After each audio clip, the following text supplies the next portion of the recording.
सौभाग्य दिलाया किसने? कपिल ब्राह्मण ने।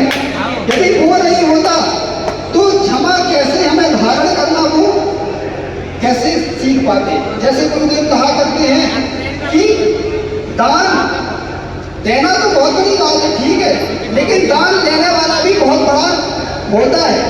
मनोज भैया, आपके मन में भाव आया कि हमें किसी को दान देना है, आपके पास देने के लिए बहुत कुछ है, लेकिन कोई देने वाला ना हो तो लेने वाला भी छोटा नहीं है, लेने वाला भी बहुत बड़ा है। देने वाला जैसे बड़ा है वैसे लेने वाला भी बड़ा ही है, क्योंकि लेने वाला कोई नहीं होगा तो देने वाले का कोई महत्व नहीं होगा। आज दिन है उत्तम मार्गव धर्म का। ज्ञानियों, क्रोध कसाय ऐसी कसाय है जो सबको दिखाई देती है। सामने व्यक्ति आपको तेज तलवार दिखाई देगा तो आप कह दोगे कि अरे ये बहुत क्रोधी आदमी है, लेकिन मान कसाय कैसी है? मान कसाय ऐसी है कि गुड़ में मिला जहर की जैसी है मान कसाय। मान महाविष रूप। गुड़ रसगुल्ला खाते पता नहीं चलेगा, लग रहा है कि अपन मीठा खा रहे हैं, लेकिन यदि उसमें जहर मिला हुआ है तो वो अपनी मृत्यु का कारण नियम से बनेगा। ऐसे बाहर से दिखाई नहीं देगा अपन को कि मान ही कौन व्यक्ति है, लेकिन उसके चिन्ह आपको दिखाई नहीं देंगे, लेकिन मन में भाव हो सकता है मान कसाय का। इसलिए मान कसाय को मीठी छुरी कहा गया है, क्योंकि वो अंदर का घात कर रही है। बाहर का तो नहीं अपन को पता चलेगा, लेकिन अंदर अंदर घात हो रहा है। कैसी होती है मान कसाय? तो रावण मान कसाय में विश्व विख्यात हुआ है।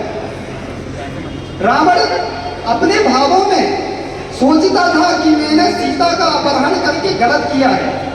जैसे अपन सोचते हैं ना कि रावण ने सीता का हरण करके गलत किया, ऐसे रावण भी सोचता था कि मैंने सीता का हरण करके गलत काम किया है और मुझे सीता को वापस कर देना चाहिए। और जब वो कमरे के अंदर होता था तो चिंतन भी करता था कि मुझे सीता को वापस कर देना चाहिए, लेकिन उसने वापस क्यों नहीं किया? मात्र एक ही कसाय थी उसके पास, वो कौन सी? मान।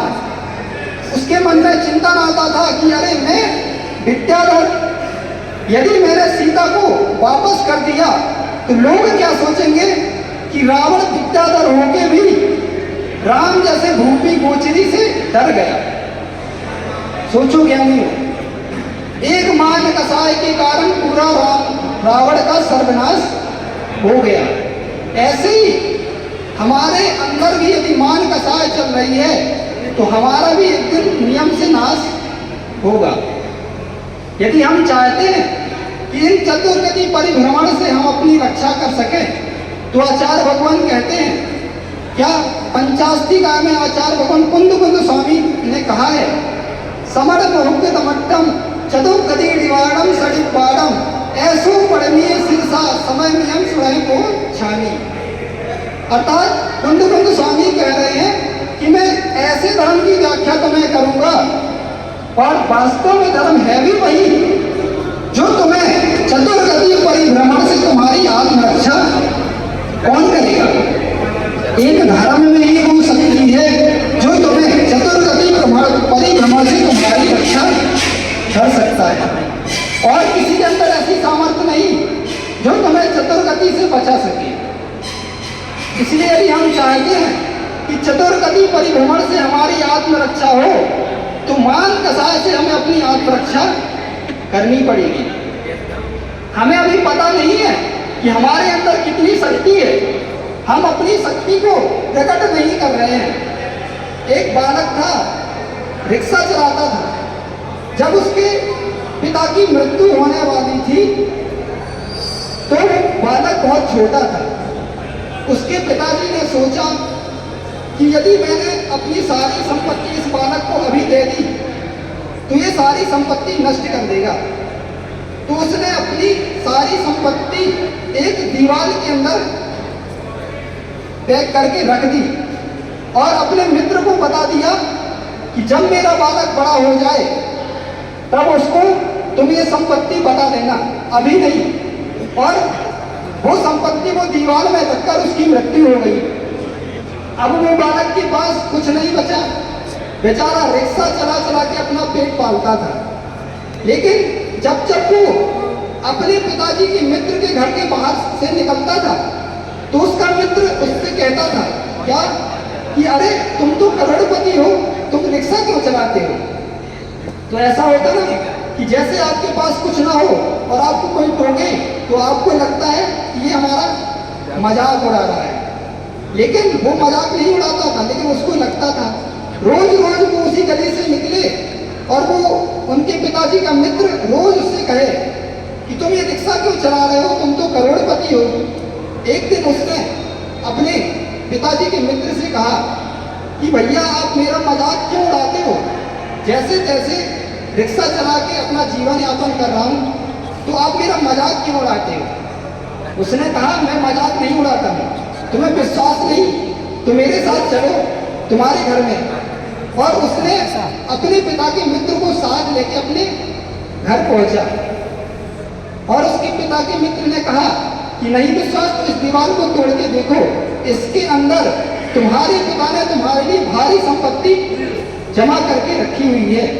और जैसे उस बच्चे ने उस दीवार को फोड़ा कि हीरे मोती की झड़ी लग गई, बहुत सारे हीरे मोती वहां बिखर गए। तब उसे पता चला कि अरे मैंने तो अपना सारा जीवन रिक्शा चला चला के गरीबी में बिता दिया, लेकिन मैं तो करोड़पति आदमी था। ऐसे ही हमें चिंतन करना है।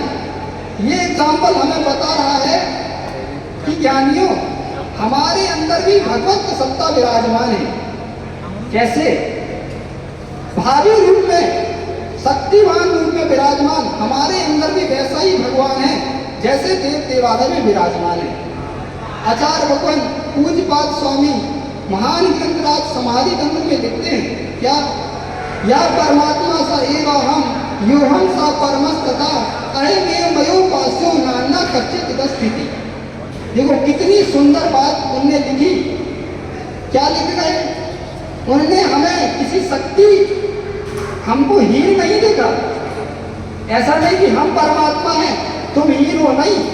उन्होंने तो कहा कि जैसा परमात्मा सिद्धालय में विराजमान है वैसा ही परमात्मा तुम्हारी इस देह के अंदर भी विराजमान है। इसी बात को एक आचार्य ने नहीं, अभी अपन लोग ज्ञानांकुश ग्रंथ का स्वाध्याय कर रहे हैं, उसमें योगेंद्र देव स्वामी ने भी लिखा है क्या? देहम चैत्यालयम काहुर देही चैत्यम तथोच्यते तद भक्ति चैत्य भक्ति सस्या भववर्तिता।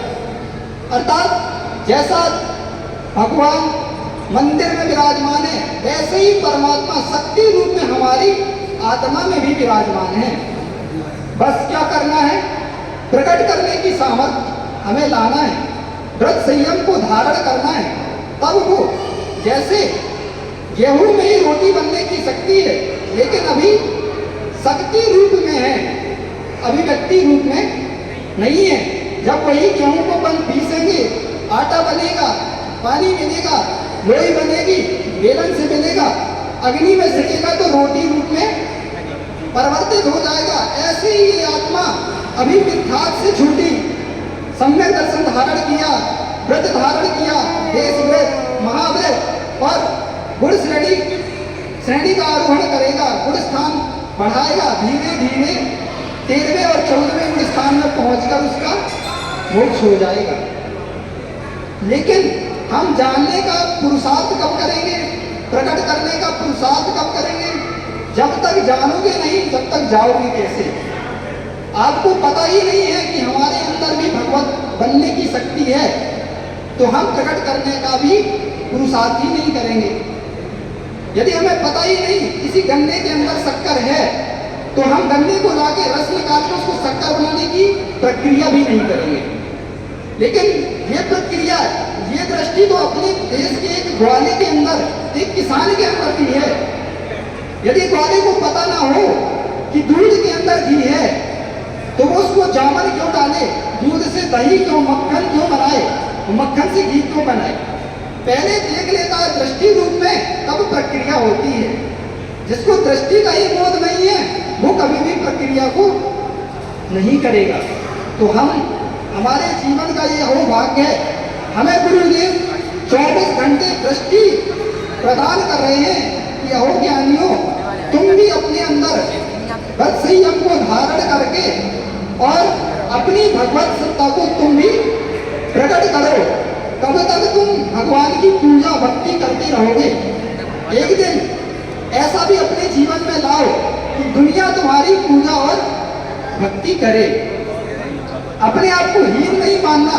हीन मान लिया तो हम कभी भी उच्च पद को प्राप्त नहीं कर पाएंगे। इसलिए हमारे जीवन का यही ध्येय होना चाहिए कि हम धीरे धीरे अपने पुरुषार्थ को आगे बढ़ाकर व्रत संयम में अपना आगे स्थान बढ़ाकर हम भी एक दिन उस सिद्ध पद को प्राप्त करें, जैसे भगवान ने विराजमान, जैसे भगवान सिद्धालय में विराजमान हो चुके। इसी मंगल भावना के साथ भगवान की